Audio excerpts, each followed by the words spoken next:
मानव की उत्पत्ति। पृथ्वी पर पहला मानव कब, कैसे और कहाँ पैदा हुआ, ये निश्चित करना अत्यंत कठिन है। विभिन्न देशों एवं धर्मग्रंथों में मनुष्य की उत्पत्ति से संबद्ध अनेक अनुश्रुतियां प्रचलित है।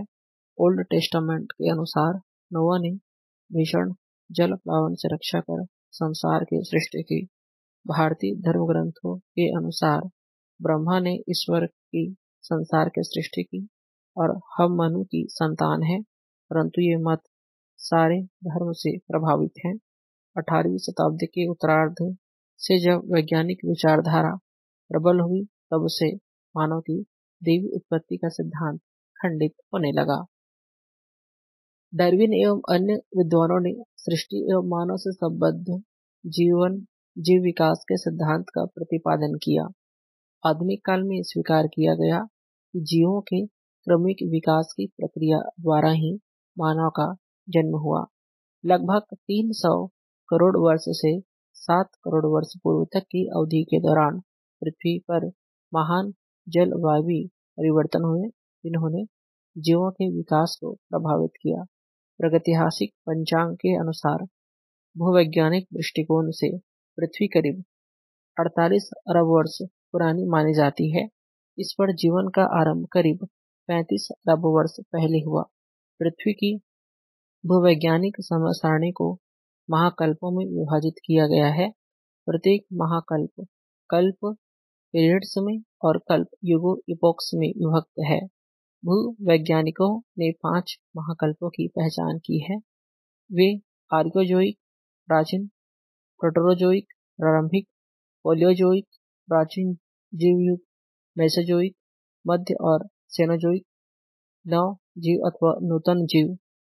महाकल्प नूतन जीव तृतीयक टेरिटरी और चतुर्थ क्वांटेररी कल्पों में विभक्त है। तृतीयक कल्प क्रमशः पूरा नूतन, पैलियोसियोनसी आदि नूतन, इयोसेन्स अल्प नूतन, ओलियोगेसेंस और मध्य नूतन मायोसिन युग में, तथा चतुर्थ कल्प न्यूनतम होलोसिन, अत्यंत नूतन पैलेस्टीसिन और अति नूतन में विभक्त है। नूतन जीव महाकल्प करीब 8 करोड़ वर्ष पूर्व से 10,000 वर्ष पूर्व तक चला। एक बार फिर से रिवीजन कर देते हैं। प्रागैतिहासिक पंचांग के अनुसार भूवैज्ञानिक दृष्टिकोण से पृथ्वी करीब 48 अरब वर्ष पूर्व मानी जाती है। इस पर जीवन का आरंभ करीब 35 अरब वर्ष पहले हुआ। पृथ्वी की भूवैज्ञानिक समय सारणी को महाकल्पों में विभाजित किया गया है। प्रत्येक महाकल्प कल्प पीरियड्स में और कल्प युगों में विभक्त है। भूवैज्ञानिकों ने 5 महाकल्पों की पहचान की है। ये थे आर्कियोजोइक प्राचीन, प्रोटोजोइक प्रारंभिक, पैलियोजोइक प्राचीन जीव युग, मेसोजोइक मध्य और सेनोजोइक नव जीव अथवा नूतन जीव महाकल्प है। नूतन जीव तृतीयक टेरिटरी और चतुर्थ क्वांटेररी कल्पों में विभक्त है। तृतीयक कल्प क्रमशः पूरा नूतन, पैलियोसिन आदि नूतन, इयोसिन अल्प नूतन, ओलियोगेसिन और मध्य नूतन मायोसिन युगों में, तथा चतुर्थ कल्प न्यूनतम होलोसिन, अत्यंत नूतन प्लेइस्टोसिन और अति नूतन प्लियोसिन युगों में विभक्त है। नूतन जीव महाकल्प करीब 8 करोड़ वर्ष पूर्व से 10,000 वर्ष पूर्व तक चला। इन विभिन्न युगों में जीवों का क्रमिक विकास हुआ। सबसे पहले झिल्ली एवं काई सदृश प्राणी एवं पौधे उत्पन्न हुए, तत्पश्चात जलचर मछलियां इत्यादि। इसके बाद अर्ध जलचर थलचर प्राणी बने। अगला चरण सरीसृपों या रेप्टाइल्स का था। विकास के अंतिम चरण में पक्षी एवं स्तनपायी प्राणियों का जन्म हुआ। ये स्तनपायी प्राणियों में सबसे प्रमुख नर या प्राइमेट था। इन्हीं से आगे चलकर मनुष्य का विकास हुआ। प्राणियों के विकास के दृष्टिकोण से नवजीव युग सबसे महत्वपूर्ण समय था।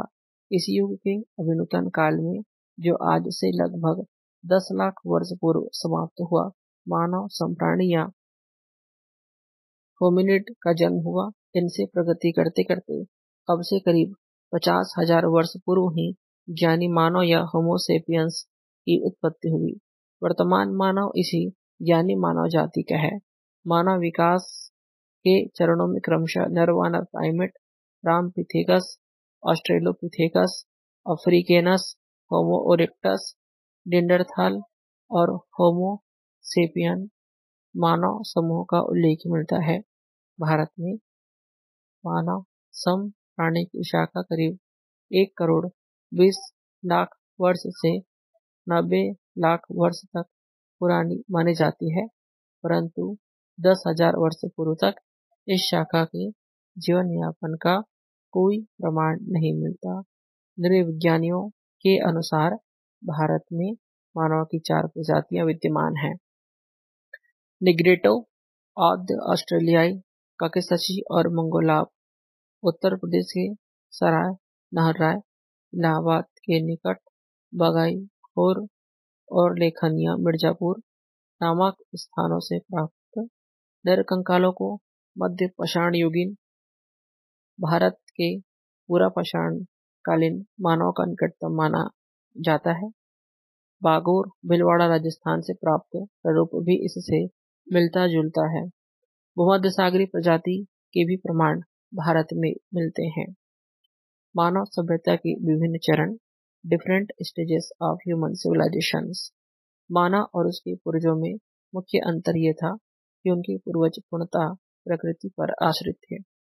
उनमें और पशुओं में बहुत कम अंतर था, परंतु मानव ने अपनी बुद्धि का प्रयोग कर अपने आप को स्वावलंबी बनाना आरंभ कर दिया। इसके लिए उसे अपनी सुरक्षा एवं भोजन जुटाने के लिए हथियारों एवं विभिन्न उपकरणों का निर्माण करना पड़ा। मानव विकास की प्रक्रिया के साथ साथ उसके उपकरण भी बदलते गए। किसी युग विशेष में एक ही प्रकार के उपकरण का बाहुल्य रहा। इसी को आधार मानकर विद्वानों ने मानव सभ्यता के इतिहास को क्रमशः पाषाण युग, स्टोन एज, ताम्रकाल, कॉपर एज, कांस्यकाल, ब्रोंज एज और लौह युग, आयरन एज में विभक्त किया, परंतु ये विभाजन यथेष्ट नहीं था। इसलिए कालांतर में मनुष्य के क्रमिक विकास के आधार पर मानव सभ्यता को मुख्यतः 2 भागों में विभक्त किया गया, पाषाण युग एवं धातु युग। इनमें प्राचीनतम पाषाण युग था। पाषाण युग को 3 भागों में विभक्त किया गया। पूरा पाषाण युग, पैलियोलिथिक एज, मध्य पाषाण युग, मेसोलिथिक एज और नव पाषाण युग, न्यूलिथिक एज। मानव सभ्यता का आरंभ इसी पाषाण युग में हुआ है। अब हम बात करेंगे पूरा पाषाण युग, the Paleolithic age, old stone age के बारे में। तो मनुष्य ने अपने जीवन का सबसे लंबा समय इसी युग के अंतर्गत व्यतीत किया है। इसी समय प्रकृति से संघर्ष कर उसने जीने की कला सीखी। इस समस्त युग को क्रमशः निम्न, लोअर, मध्य, मिडिल, उच्च, अपर, पूरा पाषाण काल या पूर्व पूरा पाषाण काल, मध्य पूरा पाषाण काल और उत्तर पूरा पाषाण काल में विभक्त किया गया है। इन विभिन्न चरणों में मानव विकास की प्रक्रिया आरंभ हुई, जिसका प्रभाव बाद की प्रगति पर पड़ा। ये विभाजन पत्थर के व्यवहृत हथियारों के आधार पर किया गया। निम्न या पूर्व पूरा पाषाण काल, द लोअर पैलियोलिथिक एज। इस युग में मानव का जीवन अस्थिर था। उनके आवास, भोजन या वस्त्र की व्यवस्था नहीं थी। मानव समूह में शिकार कर अपना भोजन संग्रह करता था। कालांतर में उसने अग्नि का आविष्कार किया और वह गुफाओं में रहने लगा। आखिर करने के लिए उसे हथियारों की आवश्यकता पड़ी। सुगमता से उपलब्ध पत्थरों से हथियार का काम लिया गया। आरंभिक हथियार बेडोल और भांडी आकृति वाले थे। इस काल का अधिकांश हिमयुग के अंतर्गत व्यतीत हुआ। इस युग के हथियारों में प्रमुख थे हाथ की कुल्हाड़ियां, खंडक उपकरण, हाथ की कुल्हाड़ियां, हैंड एक्स, खंडक उपकरण, चॉपिंग टूल्स, कोर एवं फलक उपकरण और विदारणियां। भारत में इस संस्कृति के 2 प्रमुख केंद्र थे। उत्तर पश्चिम में सोहन, पाकिस्तान में सोहन नदी के किनारे अथवा पेबुल चॉपर चॉपिंग संस्कृति और दक्षिण भारत की हैंड एक्स क्लीवर परंपरा या मद्रासियन संस्कृति। इन संस्कृतियों का विकास नदी घाटियों में हुआ। इन दो प्रमुख केंद्रों के अतिरिक्त भारत के अन्य भागों से भी यथा नर्मदा घाटी, महाराष्ट्र की प्रवरा नदी, आंध्र प्रदेश, कर्नाटक, मध्य प्रदेश, उत्तर प्रदेश, बिहार, पश्चिम बंगाल, उड़ीसा और असम की घाटियों से पूर्व पूरा पाषाणकालीन उपकरण प्राप्त हुए हैं। इस संस्कृति के दौरान पाई गई कुल्हाड़ियां बहुत कुछ पश्चिमी एशिया, यूरोप और अफ्रीका से पाई गई कुल्हाड़ियों से मिलती जुलती है। मध्य प्रदेश के भीमबेटका रायसीन और उत्तर प्रदेश के बेलन घाटी मिर्जापुर से गुफाओं का अस्तित्व प्रकाश में आया, जहां मानव समूह में रहता था। इस समय का मानव भोजन संग्राहक फूड गैदरर था, भोजन उत्पादक फूड प्रोसीजर नहीं था। अब हम बात करेंगे मध्य पुरापाषाण काल की। इस काल में मनुष्य ने अपने उपकरणों को ज्यादा सुंदर और उपयोगी बनाया।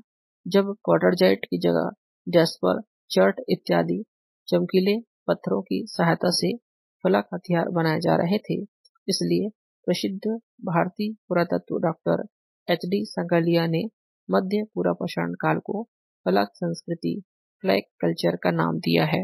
इस काल में फलकों की सहायता से मुख्यतः बेधक, बोरर, खुरचनी, स्क्रैपर, बेधनिया, पॉइंट्स इत्यादि बनाए गए। कहीं कहीं हाथ की कुल्हाड़ियां भी मिलती है। इस युग के हथियार पहले की अपेक्षा ज्यादा सुडौल, छोटे, पैने और उपयोगी थे। भारत में इस संस्कृति के अवशेष उत्तर पश्चिमी क्षेत्र की अपेक्षा प्रायद्वीपीय क्षेत्र से ज्यादा प्राप्त हुए हैं। इस संस्कृति के प्रमुख स्थल है बेलन घाटी उत्तर प्रदेश, उड़ीसा, आंध्र प्रदेश, कृष्णा घाटी कर्नाटक, दासान तथा बेतवा घाटी मध्य प्रदेश, सोन घाटी मध्य प्रदेश, नेवासा महाराष्ट्र इत्यादि, सिंध, राजस्थान, गुजरात, उड़ीसा इत्यादि क्षेत्रों से भी इस संस्कृति के प्रमाण मिलते हैं। यद्यपि मानव अब भी भोजन संग्राहक ही था, तथापि अब वह गुफाओं और कंदराओं में वास करने लगा। अग्नि का व्यवहार बड़े पैमाने पर होने लगा तथा मृतक संस्कार की परिपाटी भी प्रचलित हुई। अब हम बात करेंगे उत्तर पुरापाषाण काल के बारे में। The upper Palaeolithic age. हिमयुग के अंतिम चरण के दौरान उत्तर पुरापाषाणकालीन संस्कृति का उदय हुआ। इस युग में होमो सेपियंस का उदय हुआ।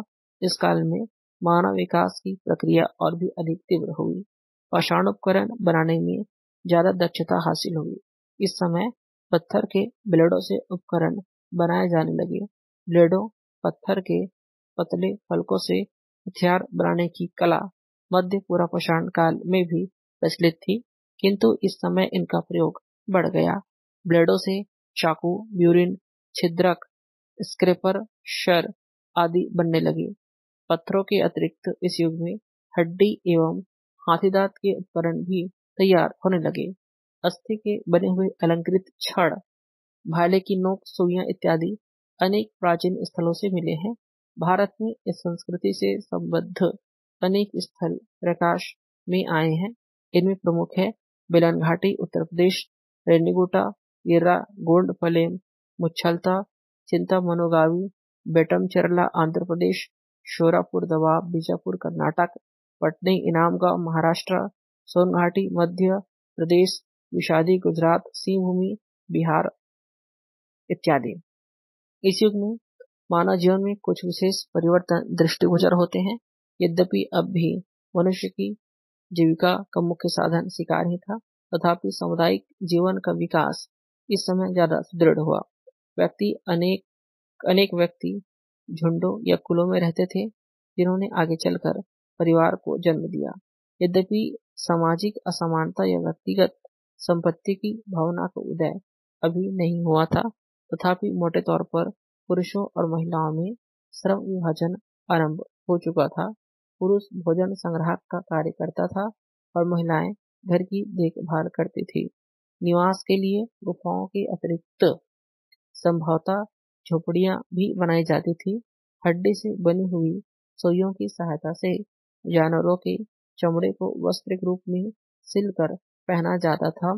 कला एवं धर्म के प्रति भी लोगों की अभिरुचि बढ़ी। नक्काशी और चित्रकारी दोनों रूपों में कला व्यापक रूप से देखने को मिलती है। भीमबेटका और गुफाओं की उत्तर पाषाणकालीन गुफा चित्र मिले हैं। ये चित्र ऐसे अंधेरी गुफाओं में पाए गए हैं जहां प्रकाश पहुंचना कठिन है। कुछ चित्रों को बनाते समय तो कलाकार को बैठने में भी कष्ट उठाना पड़ा होगा। इसलिए अनेक विद्वानों की धारणा है कि चित्रित गुफाएं मंदिरों के सदृश थे एवं उन्हें बनाने वाले एक विशेष वर्ग के व्यक्ति जादूगर पुरोहित थे जो पशुओं को वश में करने का उपाय करते थे। अगर ऐसी बात रही होगी तो उसी समय से सामाजिक भेद का भी आरंभ मानना चाहिए, क्योंकि एक वर्ग विशेष का प्रभाव इससे परिलक्षित होता है। ये वर्ग बिना परिश्रम के ही भोजन एकत्र करने, जादू के बल पर भोजन प्राप्त करता था। बाद में इसी कारण समाज में पुरोहितों का प्रभाव बढ़ गया। चित्रकला के अतिरिक्त नक्काशी करने एवं मूर्ति बनाने की कला भी विकसित हुई। हड्डी से बने उपकरण पर सुंदर नक्काशी की जाने लगी। अस्थियों एवं हाथी दांत से सुंदर मूर्तियां भी बनने लगी, जिनका कुछ धार्मिक महत्व भी था। उत्तर प्रदेश की बेलन घाटी से हड्डी की बनी माता गैया मदर गॉडेस की एक सुंदर मूर्ति मिली है। भारत में ऐसी मूर्ति किसी भी स्थल से प्राप्त नहीं होती। इस समय आभूषण भी बनाए गए अस्थियों एवं जानवरों के दांतों से। इतनी प्रगति के बावजूद मानव अभी सभ्य नहीं बना था। उसे असभ्य, बर्बर और जंगली कहा गया, परंतु सभ्यता की सीढ़ी पर ज्ञानी मानव आगे बढ़ चुका था। पूरा पाषाण कालीन संस्कृति बहुत लंबी अवधि के दौरान विकसित हुई। इसकी अवधि सामान्यतः समूचे विश्व में 4 लाख वर्ष पूर्व से 10,000 वर्ष पूर्व तक मानी जाती है। भारत में संस्कृति पश्चिम में सौराष्ट्र और राजस्थान तथा पूर्व में विंध्याचल एवं छोटा नागपुर तक विस्तृत थी। ये संपूर्ण क्षेत्र पूरा पाषाणकालीन सांस्कृतिक क्षेत्र के नाम से जाना जा सकता है। आंध्र, उड़ीसा, महाराष्ट्र, कर्नाटक और इस सांस्कृतिक क्षेत्र में कुछ विभेद हैं। इस समग्र संस्कृति के दौरान मनुष्य मुख्यतः घाटियों तथा पहाड़ी ढलानों पर नदी के किनारे एवं गुफाओं में रहता था। अब हम बात करेंगे मध्य पाषाण काल के बारे में। मध्य पाषाण काल संस्कृति का काल था। बहुत दिनों तक विद्वान मध्य पाषाण युग के अस्तित्व से इनकार करते थे, परंतु 19वीं शताब्दी के उत्तरार्ध में फ्रांस के मॉस द अजील नामक स्थान से कुछ ऐसे उपकरण प्रकाश में आए जिन्होंने इस धारणा की पुष्टि की है कि पूरा पाषाण युग और नव पाषाण युग के मध्य अंतराल था। वस्तुतः ये काल नव पाषाण युग नियोलिथिक एज का अग्रगामी था। इसी युग में वैसे तत्वों का विकास हुआ जिन्होंने नव पाषाण युग में मानव के सामाजिक आर्थिक जीवन में महत्वपूर्ण परिवर्तन ला दिया। भारत में अब से करीब 8,000 वर्ष पूर्व हिमयुग के समाप्त होने और नूतन काल होलोसीन एज के आरंभ होने के साथ ही मध्य पाषाणकालीन संस्कृति का उदय हुआ। जलवायु परिवर्तनों ने इस संस्कृति के विकास को प्रभावित किया। इस समय बर्फ की जगह घास से भरे मैदान एवं जंगल उगने आरंभ हो गए। पुराने मौसमी जल स्रोत सूख गए। नए प्रकार की वनस्पति एवं जानवरों का जन्म हुआ। ठंड में रहने वाले विशालकाय जानवरों, मैमथ, रेंडियर इत्यादि की जगह घास खाकर जीवित रहने वाले छोटे जानवर, खरगोश, हिरन, बकरी आदि पैदा हुए। छोटे पशुओं के आखेट के लिए छोटे हथियारों की आवश्यकता पड़ी। अंततः मानव ने अब लघु पाषाणोपकरण माइक्रोलिथ्स बनाना आरंभ किया। छोटे होते हुए भी नए हथियार ज्यादा उपयोगी एवं संघातिक शक्ति रखते थे। इनका विकास उच्च पूर्व पाषाणिक ब्लेड परंपरा से हुआ। इन हथियारों को व्यवहार में लाने के लिए इन्हें लकड़ी के हत्थों या हड्डी के हत्थों में नियत किया गया। लघु पाषाणोपकरण 2 प्रकार के होते हैं, अज्यामितिक लघु पाषाणोपकरण व ज्यामितिक लघु पाषाणोपकरण। एक बार फिर से बता दूं, लघु पाषाणोपकरण 2 प्रकार के होते हैं। पहला अज्यामितिक, जो ज्यामितिक नहीं है, अर्थात अज्यामितिक लघु पाषाणोपकरण, व दूसरा ज्यामितिक लघु पाषाणोपकरण। इसी समय प्रक्षेपास्त्र तकनीक, तीर धनुष का भी विकास हुआ। इस समय के हथियारों में प्रमुख थे एक धार फलक, बैक्ड ब्लेड, बेदनी, पॉइंट्स, अर्धचंद्राकार ल्यूनेट व समलम ट्रैप्स। भारत में अनेक स्थलों से इस संस्कृति के प्रमाण मिलते हैं। कुछ प्रमुख मध्य पाषाणकालीन स्थल निम्नलिखित हैं। वीर भानपुर पश्चिम बंगाल, लंगनाच गुजरात, टेरीसमू तमिलनाडु, आदमगढ़ मध्य प्रदेश, बागौर राजस्थान, बुरहाना पहाड़, सराय नहर राय, महादहा उत्तर प्रदेश इत्यादि। मध्य पाषाणकालीन संस्कृति में अनेक नए तत्व देखने को मिलते हैं। जनसंख्या में वृद्धि और आखेट की सुगमता से मनुष्य अब छोटी छोटी टोलियों में रहने लगा। स्थायी निवास की परंपरा निकली, पशुपालन एवं कृषि की शुरुआत हुई और मिट्टी के बर्तन भी बनने लगे। बागौर से शवों को सुनियोजित ढंग से दफनाने की विधि का पता चलता है। सराय नहर राय और महादहा से स्थायी झोपड़ियां बनाकर रहने का अंदाजा लगा है। सराय नहर राय से मानवीय आक्रमण या युद्ध का भी प्रमाण मिलता है। ये युद्ध संभवतः व्यक्तिगत संपत्ति के कारण हुआ। विंध्याचल की गुफाओं और जलाशयों से शिकार, युद्ध एवं नृत्य के चित्र मिले हैं।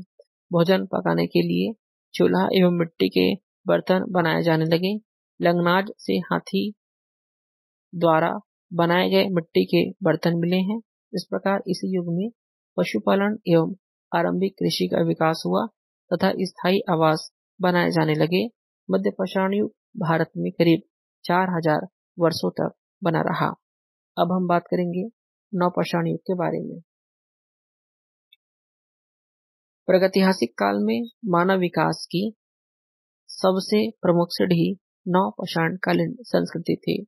यद्यपि कालक्रम के हिसाब से यह युग काफी छोटा है, तथापि सारे क्रांतिकारी परिवर्तन इस युग में हुए। ये निश्चित करना अत्यंत ही कठिन है कि मध्य पाषाण युग का अंत और नवपाषाण युग का उदय कब हुआ।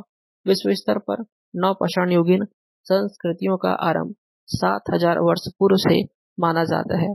यद्यपि भारत में इस संस्कृति की ज्ञात तिथियां उतनी पुरानी नहीं है।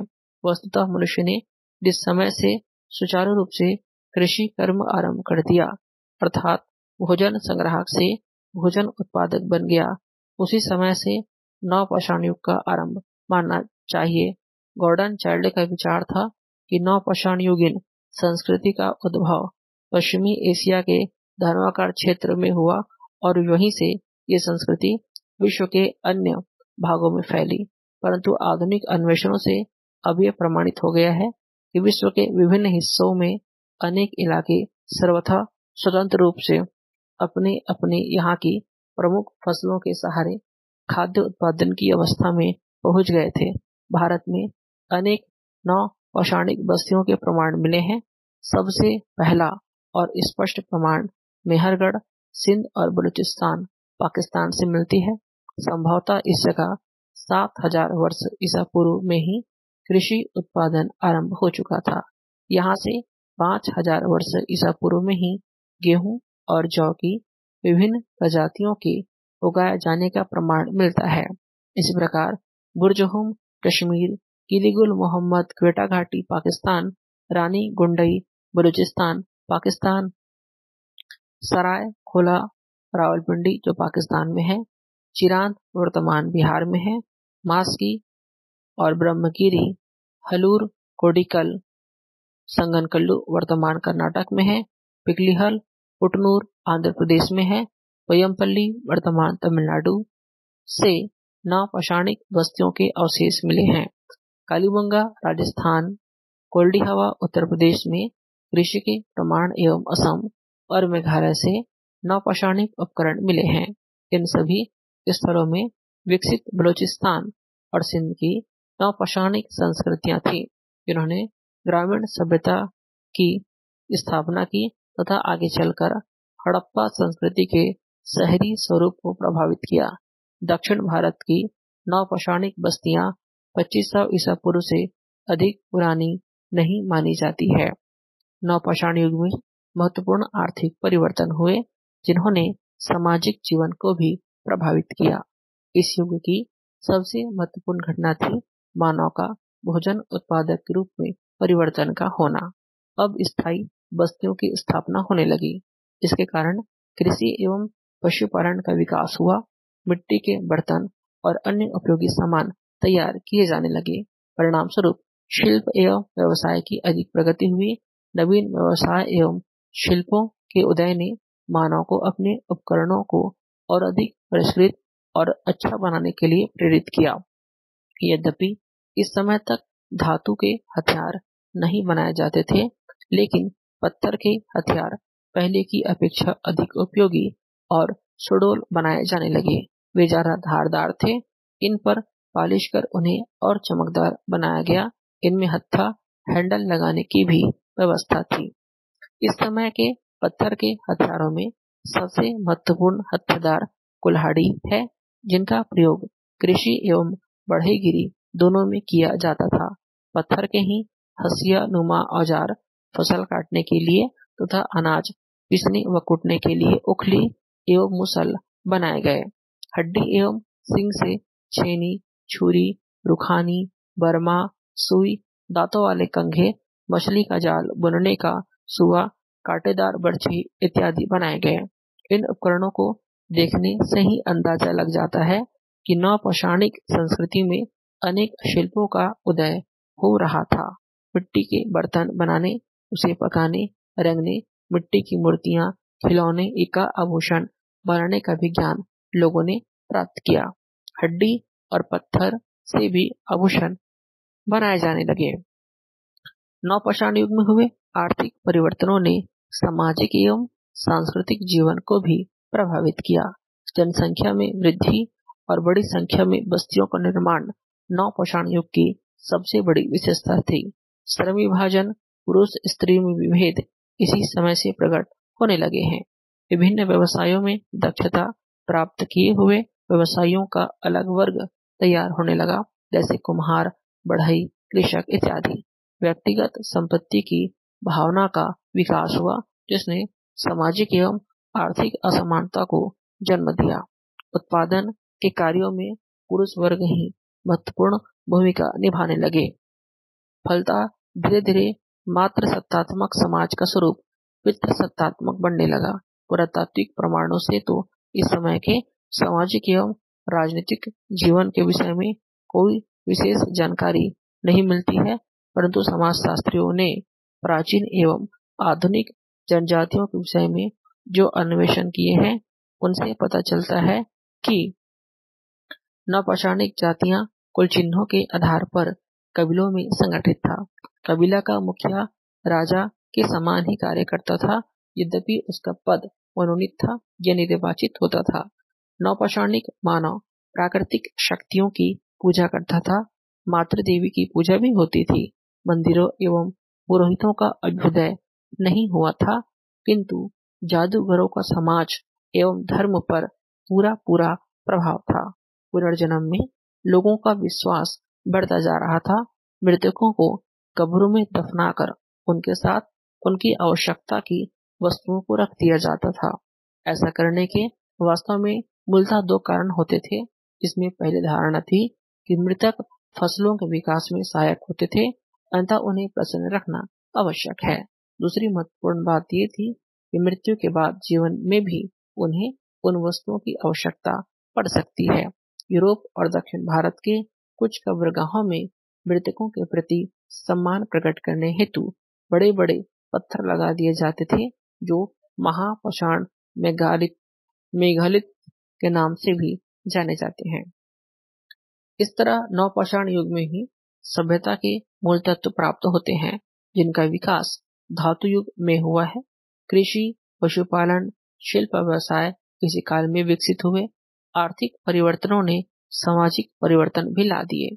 कबीले, समाज, परिवार, पितृसत्तात्मक तत्व, व्यक्तिगत संपत्ति की भावना का उदय, समाज का शासन का प्रारंभिक स्वरूप, धर्म के प्रति लोगों की बढ़ती आस्था, जादू टोने इत्यादि का प्रभाव इसी युग में आरंभ होते हैं।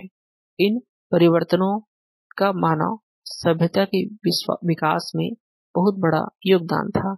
आगे चलकर धातु युग में और अधिक प्रगति हुई व मानव बर्बर से सभ्य बन सका। वस्तुतः नवपौराणिक ग्राम्य संस्कृतियों ने ही कांस्ययुगीन शहरी सभ्यताओं के उदय का मार्ग प्रशस्त कर दिया। नवपौराणिक संस्कृति के उपर्युक्त तत्वों में अनेक भारत में भी पाए गए हैं। भारत के भिन्न भिन्न भागों में नवपौराणिक संस्कृतियों के विभिन्न स्वरूप देखने को मिलते हैं। इस संदर्भ में उत्तर पश्चिम सीमा प्रांत सिंध बलूचिस्तान, उत्तरी बिहार वर्तमान कश्मीर, दक्षिण भारत वर्तमान संगनकल्लू या पिपलीहल और पूर्वी भारत वर्तमान उड़ीसा, बिहार, असम और मेघालय का उल्लेख प्राथमिकता से किया जा सकता है। उत्तर पश्चिम में मेहरगढ़, किलीगुल मोहम्मद, वदम सादात, रानी गुंडई, कोट दीजी आमरी इत्यादि प्रमुख स्थल है। मेहरगढ़ में कृषि एवं पशुपालन के प्रमाण तो मिलते हैं, लेकिन किलीगुल मोहम्मद और अन्य स्थानों से भी कृषि और पशुपालन के पर्याप्त प्रमाण व साक्ष्य उपलब्ध हैं। इसके साथ ही कच्चे घर, अस्थि प्रस्तर, उपकरण एवं मिट्टी के बर्तनों के पर्याप्त साक्ष्य प्रमाण उपलब्ध होते हैं। इन जगहों पर 4000 ईसा पूर्व से आगे विकासशील ग्राम्य अर्थव्यवस्था का विस्तार देखने को मिलता है। कश्मीर बुर्जहोम की नवपौराणिक संस्कृति उत्तर पश्चिम जितनी विकसित नहीं थी। यहाँ के निवासी गर्त गृहों पिट्स में रहते थे, जिनसे नीचे उतरने के लिए सीढ़ियां बनी हुई थी।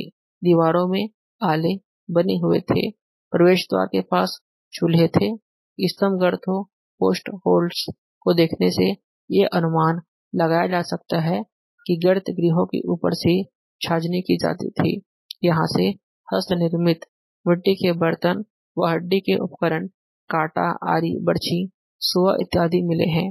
पहले चरण में यहाँ की अर्थव्यवस्था आखेट और मछली के शिकार पर आश्रित थी, परंतु नवपाषाण युग के दूसरे चरण से कृषि एवं पशुपालन के भी प्रमाण मिलते हैं। दक्षिण में संगनकल्लू और पिपलीहल से पालिश किए गए प्रस्तर उपकरण और मिट्टी के हस्त निर्मित बर्तन मिले हैं। यहाँ से कृषि और पशुपालन के प्रमाण भी उपलब्ध हुए हैं। इसी प्रकार कुर्ली हवा उत्तर प्रदेश से चावल की खेती के साक्ष्य मिले हैं। कुछ विद्वानों की धारणा है कि दक्षिण भारत के नवपौराणिक स्थल ईरानियों द्वारा स्थापित किए गए थे, परंतु पुरातात्विक प्रमाण स्पष्ट इंगित करते हैं कि इनका विकास स्थानीय तत्वों के सहयोग से हुआ था। पूर्वी भारत में सबसे महत्वपूर्ण नवपौराणिक स्थल चिरांद छपरा के निकट बिहार में है। यहाँ से चावल, गेहूं, जौ, मूंग, मसूर इत्यादि की खेती के प्रमाण मिलते हैं। पशुपालन भैंस, भेड़, सुअर, कुत्ता भी होता था।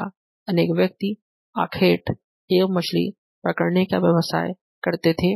वस्त्र बुनने, अर्ध बहुमूल्य पत्थरों के आभूषण तैयार करने, मिट्टी के बर्तन, खिलौने एवं मूर्तियां बनाने के भी प्रमाण मिलते हैं। चिरांद से पत्थर के अतिरिक्त बड़ी संख्या में हड्डी के औजार भी मिले हैं। बुर्जहोम के अतिरिक्त चिरांद ही ऐसा नवपौराणिक स्थल है जहां से बड़ी संख्या में अस्थि उपकरण मिले हैं। यहाँ के निवासी सरकंडों और मिट्टी से बने घरों में रहते थे। चिरांद की नवपौराणिक संस्कृति का विकास स्थानीय तत्वों द्वारा हुआ था, बाहरी प्रभाव से नहीं, परंतु असम और मेघालय की नवपौराणिक संस्कृतियां संभवतः दक्षिण पूर्व एशियाई तत्वों से प्रभावित थी। यहाँ पर हमने जाना मध्यपाषाण, उत्तरपाषाण काल, मध्यपाषाण काल, नवपाषाण युग के बारे में, मध्य पुरापाषाण काल के बारे में, निम्न या पूर्व पुरापाषाण काल के बारे में, पुरापाषाण काल के बारे में, मानव सभ्यता के विभिन्न चरण, मानव की उत्पत्ति के बारे में। आशा करते हैं ये ऑडियो बुक आपको अच्छा लगा होगा। तो मिलते हैं नेक्स्ट एपिसोड में। तब तक सब ध्यान रखिएगा। जय हिंद, जय भारत।